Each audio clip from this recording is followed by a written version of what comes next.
আজকের সকালটা চরম ব্যস্ততা দিয়ে শুরু হয়েছে। একদিকে রান্নাবান্না করছি, অন্যদিকে এই যে কালকে রাতের যে মালগুলো নিয়ে এসেছিলাম সেইগুলো আর কোটোয় রাখাই হয়নি, তো সেইগুলো রাখছি। আর অন্যদিকে অলিকে পড়াচ্ছি।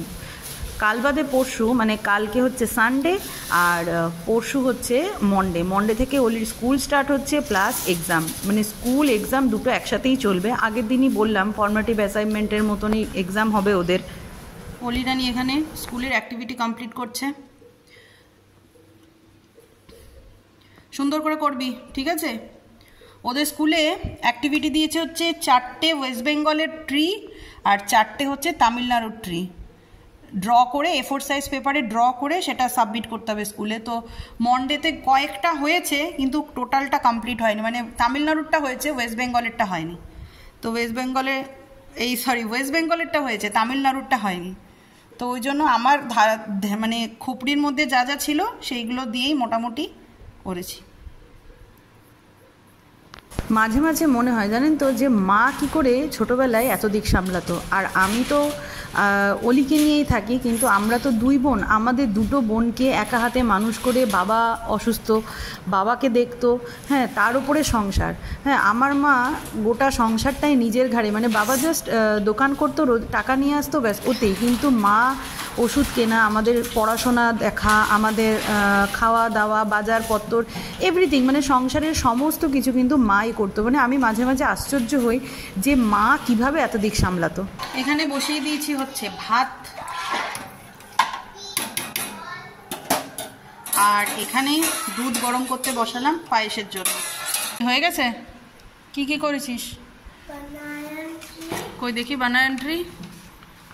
আচ্ছা, এটা হয়েছে বানায়ান ট্রি। আর এটা কি? হ্যাঁ, এটা কোকোনাট।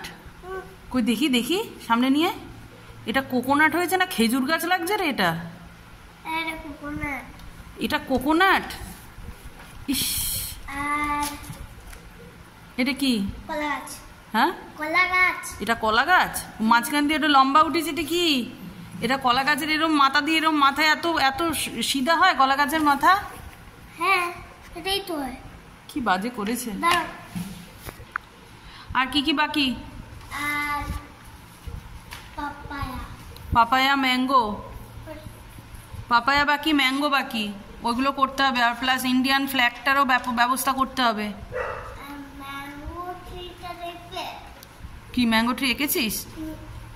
হে ভগবান, তুই আঁকা শিখিস না, লোককে বলিস না যে তুই ড্রয়িং করিস, লোককে বলিস না। এটা স্যারের কাছে নিয়ে যাবি, স্যার দেখিস কিরকম বকা দেয়। একটা ঘটনা তো ঘটেই গেল, এই যে দুধটা নষ্ট হয়ে গেছে। কিসের জন্য হলো জানি না, সকালেই দিয়ে গেছে দুধটা, কিন্তু নষ্ট হয়ে গেছে। আর এখানে আমি সবজি মোটামুটি গুছিয়েই নিয়েছি। এখানে 3 রকমের ভাজা, কুমড়ো, আলু আর পটল, এই ভাজাগুলো কেটে নিয়েছি, এগুলো ভাজবো, এগুলো নুন হলুদ মেশাবো। আর এখানে ফুলকপি একটুখানি ভাপিয়ে নিয়েছি, এটাও নুন হলুদ মাখিয়ে ভেজে নেব। সবসময় যা ভাবি তার ঠিক উল্টোটাই হয় আমার সাথে, কি আর করব। মিস্টার দাসকে বললাম পনির তো আনতে যাচ্ছ, তার সাথে সাথে একটু তুমি আমাকে 1 প্যাকেট দুধও এনে দাও।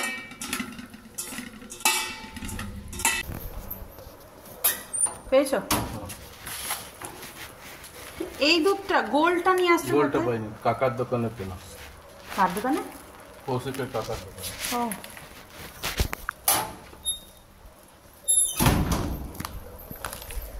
বললাম গোল্ড আনতে, গোল্ড পাইনি।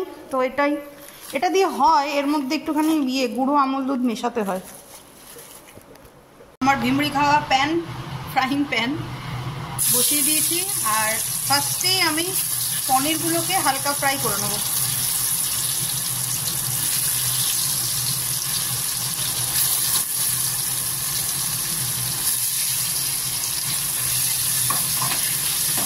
না, আমার মোটামুটি কমপ্লিট। এখানে ভাজা, পায়েস, ডাল, চাল কুমড়ো দিয়ে ডাল, আর হচ্ছে চাটনি পুরো রেডি। এখন শুধু হবে হচ্ছে ফুলকপির আর পনিরের তরকারিটা হলেই হয়ে যাবে। তো এখানে মশলা আমার কষানো কমপ্লিট হাফ কষানো হয়ে গেছে। এই সময়টাতেই আমি একটা বড় গ্রেট করা টমেটো অ্যাড করলাম।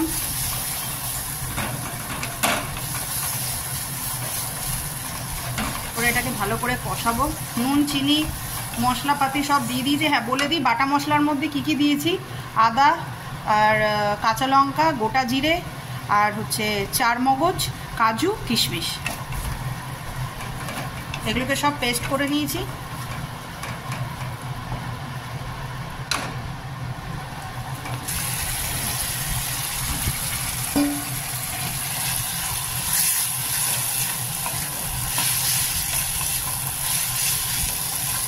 আচ্ছা, এখানে আমি সব ফুলকপি, আলু আর পনির সব দিয়ে ভালো করে একটু কষিয়ে নিলাম। এতে না টেস্টটা খুব ভালো খোলে আর কালারটাও কিন্তু দারুণ এসে গেছে। এই সময় আমি একদম হালকা উষ্ণ গরম জল বেশি দেবো না। এবার এটাকে ফুটতে দেবো। নামানোর আগে কিছু না, একটু ঘি আর গরম মশলা, আর যদি অনেকে ঘি গরম মশলাটাকে অ্যাভয়েড করতে চান তো একটু ফ্রেশ ক্রিম দিয়ে নামিয়ে নেবেন। Everyone, welcome back to my channel. তো গুড মর্নিং এখন বলবো না, কারণ এখন ঘড়িতে 1:15 অলরেডি বেজে গেছে, অনেক বেলা। এখন ফুলকপির তরকারিটা নামলে তারপরে ঠাকুরকে ভোগ দেব। আর অলি তো এই যে অলির কাজ করছে, আর আমি সকাল থেকে আজকে এত ব্যস্ত ছিলাম যে ক্যামেরার সামনে নিজের মুখটাকে নিয়ে আসতেই পারিনি, এত ব্যস্ত। মানে কালকে রাত্রেবেলাতে তো আমি মাসকাবাড়ি মালগুলো নিয়েছিলাম আমি আর মিস্টার দাস, ওগুলো আর না গুছানোর সময়ই পাইনি। কালকে রাত্রি আর ইচ্ছা করলো না। আর সকাল থেকে মানে ঠাকুরের এত রান্না, এবার ঠাকুরের রান্না একটু মানে বুঝে শুনে করতে হয়, কারণ মানে মাছ টাছ হলে পারে কি একরকম যে কোনো বাসন যে কোনো টানা যায়, কিন্তু ঠাকুরের রান্না হলে একবারে একটুখানি অসুবিধা হয়, এদিক ওদিক করতে একটু সমস্যা হয়ই। হ্যাঁ, তো ওই জন্য একটু প্রবলেম, মানে সব কিছু বারবার 14 বার এটা হাত ধুতে হচ্ছে, ওটা হাত ধুতে হচ্ছে, এইরকম একটা ব্যাপারে রান্না হয়ে গেলে আবার সেটাকে ঠাকুর ঘরে ট্রান্সফার করতে হচ্ছে, কারণ ওইখানে রাখলে পারেই তো সিঙ্কটা পাশে, সিঙ্কটার সাথে বাসন কোসন মানে সিঙ্কের সাথে এইদিকে ঠেকা লেগে গেলে পারে অসুবিধা, মানে হাজারটা সমস্যা। তো ওই জন্য একটুখানি মানে কাজ করতে না একটু অসুবিধাই হচ্ছিল।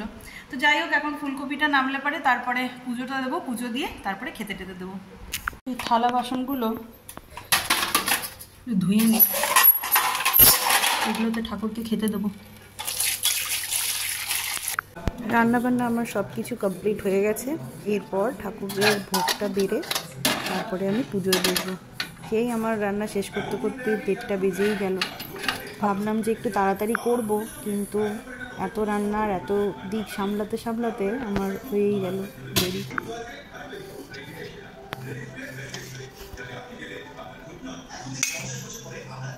পুজো দেওয়া কমপ্লিট, আমার সাথে আপনারাও ভোগ গ্রহণ করবেন। রাধে রাধে রাধে রাধে। যা গরম পড়েছে, দুটিকে নর্মাল একটা সুতির জামা পরিয়ে রেখেছি, কিচ্ছু করিনি। আর এই যে আজকের ভোগ, এটা গোবিন্দর থালা, ভাজা ভাত, পায়েস, ডাল, আলু ফুলকপি পনিরের তরকারি আর চাটনি। মিষ্টিটা মিস্টার দাসকে আমার বলাই হয়নি, ওই জন্য আর মিষ্টিটা বাদ হয়ে গেছে। দেখুন কাণ্ড, দেখুন সকাল থেকে উনাকে আমি টিভি খুলতেও দিইনি, আর এই যে দেখুন বসে গেছে পোগো খুলে। কিরে, হ্যাঁ তোর ব্যাপার কি? প্রসাদ কেমন খেলি বল আজকে? ভালো। কোনটা ভালো হয়েছে সব থেকে? ভলিউম কমিয়ে বলো, ঠিক করে বলো, ঠিক করে বসো, সবাই বাজে বলবে। বলো কেমন? চাটনি, পনির ভাল লাগেনি? তাহলে বললি কেন চাটনি? চাটনি, তারপরে পনির, তারপরে পায়েস, এই 3টে ভাল লেগেছে। আচ্ছা চলো ঘুমাবে, চলো। না বিকেলে পড়তে হবে, চলো। ওকে, তো আমাদের দুপুরের লাঞ্চ কমপ্লিট করে নিয়েছি। সবচাইতে বেশি ভালো হয়েছে পনিরটা, মানে দারুণ হয়েছে, দারুণ। অনেকদিন পরে পনির বানালাম। সচরাচর আমাদের বাড়িতে না পনিরটা কেউ খায় না, মানে মিস্টার দাসও খায় না, পলিরানিও খায় না। খাওয়ার মধ্যে আমি আর মা তো বেলানগরের বাড়িতে গেছে, মা আসেনি, মা আসবে সপ্তাহ দুয়েক পরে, মাকে আনতে যাবে মিস্টার দাস। তো ওই বাড়িতে কিছু কাজ পড়ে গেছে বলে, মানে ওই বাড়িটা যেহেতু আমাদের একটা কথোপকথন চলছে, ওই জন্য ওই বাড়িতে যেতে হয় মাকে মাঝে মাঝে। তো যাই হোক, মা থাকলে পরে হয়তো পনিরটা যুদ্ধ যাত্রা করেও করা যায়, কিন্তু মা না থাকলে একদমই তো হয় না। তো ওই জন্য আজকে অনেক দিন পরে ঠাকুরের ভোগ দেবো বলেই পনিরটা আনিয়েছিলাম, আর দারুণ হয়েছিল পনিরটা। তো সকাল থেকে তো একরকমভাবে চলছে, এখন প্রচণ্ড ঘুম পাচ্ছে, চোখগুলো এঁটে আসছে, এখন একটু ঘুমাবো। Good evening. ঘড়িতে এখন 7 সাড়ে 7টা মতন বাজে, আর কৌশিক শালিনী এসছে ওকে নিতে।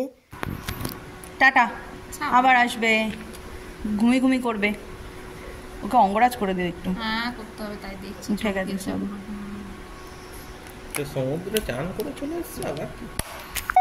তাহলে 8টা 8:30 তাও করো, 8:30 দূরে চলো। 8:30। হ্যাঁ টাটা, চললাম, কালকে একসাথে বসবো। হ্যাঁ টাটা, সাবধানে যেও। বলছি কালকে এখানে তোর ঘরে বসবি না আমাদের?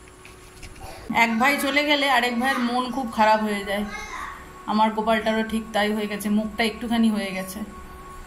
ঠিক হ্যাঁ, কোই বাত নেই, আবার কয়েকদিন পরে নিয়ে আসবো ওকে। তো নিয়ে ডাকলে পারেই ও চলে আসে, অসুবিধার তো কিছু নেই, তাই না বাবু?